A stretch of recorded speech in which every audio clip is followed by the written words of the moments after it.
In 2016, someone breached the Commission on Elections and dumped the personal records of roughly 55 million Filipino voters onto the open internet. Names, birthdays, addresses, even fingerprints and passport details. It is still the largest government data breach in Philippine history. 7 years later, a ransomware group called Medusa walked into PhilHealth and walked out with the records of 42 million members. And between those two headlines sit hundreds more. Philippine intelligence alone counted 234 breaches inside government agencies. Somewhere along the way, something quietly broke in us. We stopped being surprised. A leaked password, a stolen database.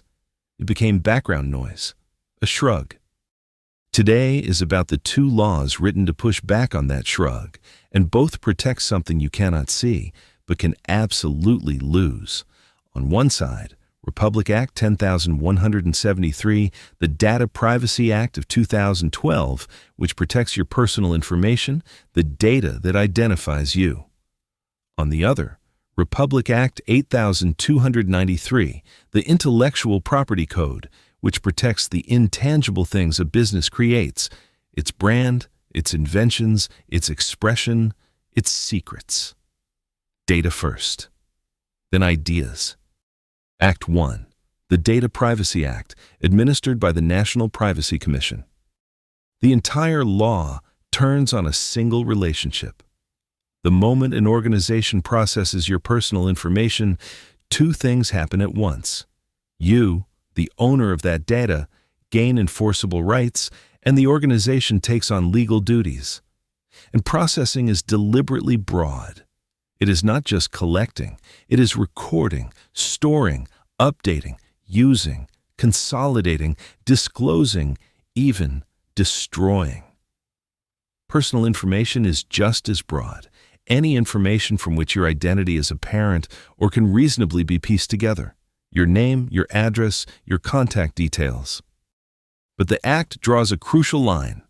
Ordinary personal information sits in one tier. In a second, higher tier sits sensitive personal information. Your race, your health, your religion, your marital status, your political affiliations, your government-issued IDs. Why does the line matter? Because sensitive data demands a stricter legal basis to process, and its misuse carries heavier criminal penalties. The law guards the data that can hurt you most with the most caution. 4 players move through this law. The data subject, that is you, the person the data describes, and the holder of the rights. The personal information controller, the organization that decides what data is collected and why. It bears primary accountability. The personal information processor, a third party that handles data on the controller's instructions, like an outsourced payroll firm or a cloud vendor. And the data protection officer, the person an organization must appoint to own its compliance and to serve as the contact point for both the regulator and for you. So, when is processing lawful? 3 principles govern everything. Transparency. People must know their data is being processed. Legitimate purpose. The reason must be lawful and declared. And proportionality. You collect only what you genuinely need and nothing more. Section 12 then sets out the lawful basis. Consent, yes, but also necessity to perform a contract, compliance with a legal obligation, protecting someone's life, responding to a national emergency, or the legitimate interests of the business. Consent is only one door of 6, and it is the one most often misused. Here's the trap. Consent is not a blank check. Under the Act, it must be informed, specific, and tied to a declared purpose. Bury it in fine print or reuse yesterday's consent for a brand new purpose, and it collapses. A new use needs a fresh basis. If the organization carries duties, you carry rights, and they are the spine of the Act. The right to be informed that your data is being processed, the right to access a copy of it, the right to correct it when it is wrong, the right to erasure or blocking, to have it taken down or suspended on the grounds the law allows, the right to damages, to be compensated when careless or unlawful processing harms you, and the right to data portability, to take your data with you in a usable format, together with the right to complain directly to the National Privacy Commission. Facing those rights, the controller works down a checklist of obligations, put real security measures in place, organizational, physical, and technical, assess the risks before processing, and keep records. Appoint that data protection officer. Publish a privacy notice and maintain a privacy manual. And bind your vendors by contract, because when you hand data to a processor, accountability stays with you. Then, prepare for the worst. A data breach. Under the Commission's rules, once a serious breach is known or reasonably believed, the regulator and the affected people must be notified within 72 hours. And this law has teeth: unauthorized processing, access through negligence, improper disposal, concealing a breach. Each is a distinct crime, with prison terms and fines that climb higher the moment sensitive data is involved. You do not need to memorize the whole table, just hold its shape. Real fines, up to 5 million pesos, and real imprisonment, as much as 6 years, and up to 7 for the gravest offenses against sensitive data. This is not a code of polite suggestions. Which brings us back to PhilHealth. In the months before that 2023 attack, its antivirus subscription had quietly lapsed. Read that against the law we just walked through, and it stops looking like bad luck. It looks like a failure to implement security measures, Section 20. It looks like access made possible through negligence, Section 26. The teeth were always there. The shrug persisted anyway. And closing that gap between the law on paper and the habit in practice is the unfinished work of the Data Privacy Act. So much for your data. Now, your ideas. Act 2. Intellectual Property. Republic. Act 8293, administered by the Intellectual Property Office of the Philippines. Start by dismantling the most common misconception that intellectual property means copyright. It does not.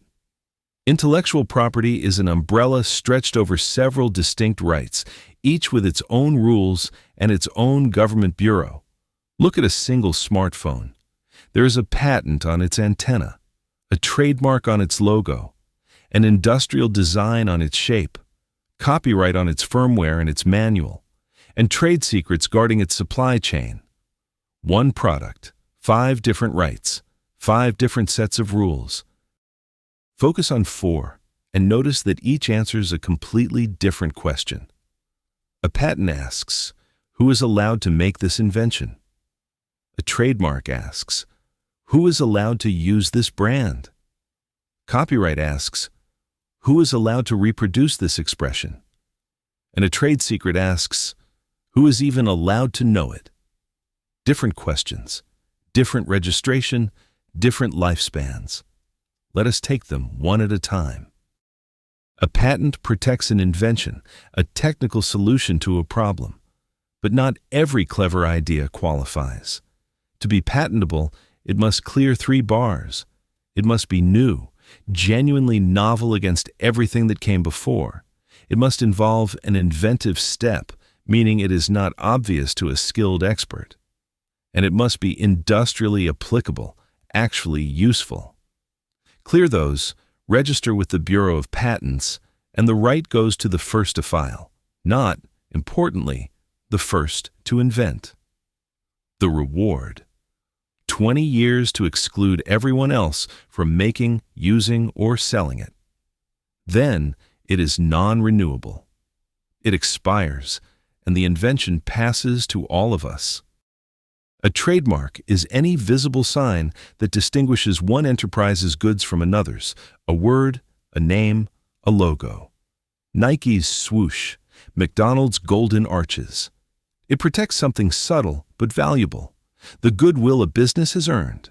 Register it with the Bureau of Trademarks, actually use it within 3 years, and it lasts 10 years, renewable, in principle, forever.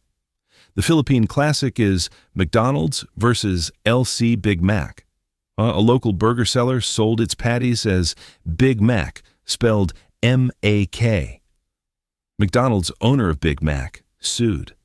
The Supreme Court applied the dominance test, comparing the dominant features of the two marks as an ordinary buyer would hear and see them, and found Big Mac confusingly similar. The verdict: trademark infringement and unfair competition, passing off one's goods as another's. Copyright protects original expression, writing, music, film, software, and one line captures the whole doctrine. It protects the expression, not the idea. The facts, the concept, the method stay free for everyone. Only your particular expression of them is yours. And unlike a patent, copyright needs no registration. It exists automatically from the instant the work is created and lasts the author's life plus 50 years. It carries economic rights to reproduce, adapt, and distribute, and moral rights to be credited and to object to the distortion of your work. Consider Eat Bulaga. When Tito, Vic, and Joey walked out of the production company Tape in 2023, Tape assumed it still owned the show, the name, the theme song, all of it. The Marikina trial court, later affirmed on appeal, disagreed. Joey De Leon had authored the name. Vic Soto had composed the jingle. The copyright belonged to the hosts, and Tape was ordered to pay some 3 million pesos in damages. The lesson for every business is exact. A company owns what its employees and contractors create only when the contract says so, in writing. The fourth right is the strange one. A trade secret, a formula, a process, a customer list, a pricing model is protected by no registration at all. Its entire protection comes from secrecy itself, held together by non-disclosure agreements, confidentiality clauses, and access controls, the very same safeguards that overlap with data privacy compliance. And that gives it a peculiar lifespan. A trade secret can last forever, for as long as the secret holds, or vanish in an instant the moment it is lawfully out. No office grants it, no schedule expires it. Step back, and all of this is property, intangible, but property nonetheless. It can be owned, valued, and moved. You can assign it, sell it outright. You can license it, keep ownership, but permit others to use it on agreed terms, limited by territory, field, or time. You can franchise it, which, stripped down, is simply a bundled license of trademark, business system, and know-how. But one line matters most. If a company wants to own what its people and contractors create, it has to say so in writing. Exactly what tripped up Tape. And when rights are violated, the code opens 3 doors. Administrative, a complaint before the Bureau of Legal Affairs at the Intellectual Property Office. Civil, an action in the special commercial courts where damages can run to triple the actual loss, alongside seizure and destruction of the infringing goods. And criminal, prosecution through the Department of Justice. 3 routes, 1 purpose: to make the right mean something. So, 2 invisible things. 2 laws. One asks you to respect other people's data. The other lets you protect your own ideas. The breaches will keep coming. The misappropriations will too. But the shrug, the quiet assumption that nothing can be done, was never the whole story. The rules exist. The only real question is whether we use them.